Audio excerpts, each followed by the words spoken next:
People often ask us, well, why don't these practices spread on their own if they're so good? Well, the reason they don't is two, really. One is seed is often scarce. And second of all, these are what we call knowledge-intensive practices.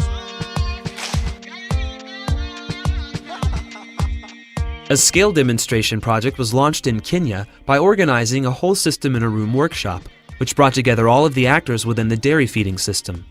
The whole system in a room is the cornerstone of the scale approach because it creates a space within which representatives from organizations with similar agendas can come together and brainstorm how they can work together to reach common goals now and in the future, making programs more sustainable. Everyone came, there were no technical presentations, and everybody's idea was valued. So this helped people to speak out. They gave out ideas that would be variable to the entire system. This also helped in the sense that we could identify with the farmers, get to know their needs, and also get to hear their solutions. A diverse network of stakeholders attended the event. These stakeholders, many of whom did not know each other, even though they were working in the same dairy value chain, took the first step towards achieving a massive boost to the productivity of the dairy industry. ICRAF now had a host of non-traditional partners including seed dealers, dairy processors, and even the media. Thank you.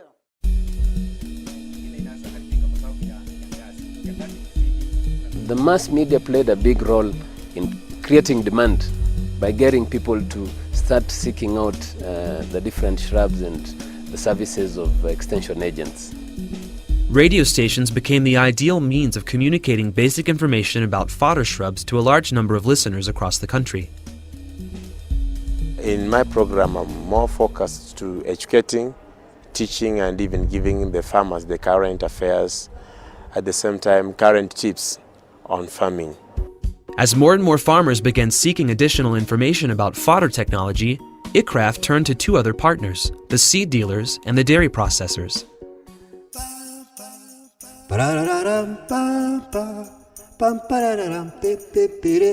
Seed dealers played an invaluable role in the scale process because they became an organized body of community-based extension agents.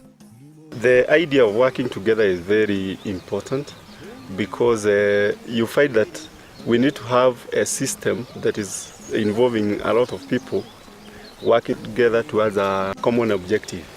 And in this case, we have seen the seed dealers, for example, working together in helping in linkages for markets. We've been connected from all over Kenya, about 48 of us. Some of them are agriculturalists, others are from the livestock ministry, and others are from farms. ICRAF worked closely with seed dealers to distribute technical information to farmers about what quantity of seed to buy, where to plant them, and how to care for the shrubs once they were tall enough to prune.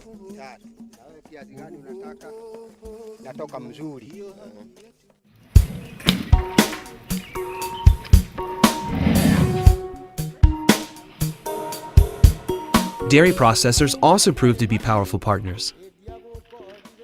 The industry had an extensive collection network which was leveraged to distribute information and educate farmers. The dairy industry was eager to get involved because planting fodder shrubs enabled farmers to produce more high-quality milk. Dairy processors have the structures, have the commitment, and also have the interest in promoting the fodder shrubs so as to increase the milk production, to regulate the amount or to stabilize milk production throughout the year, and also to improve the quality of that milk.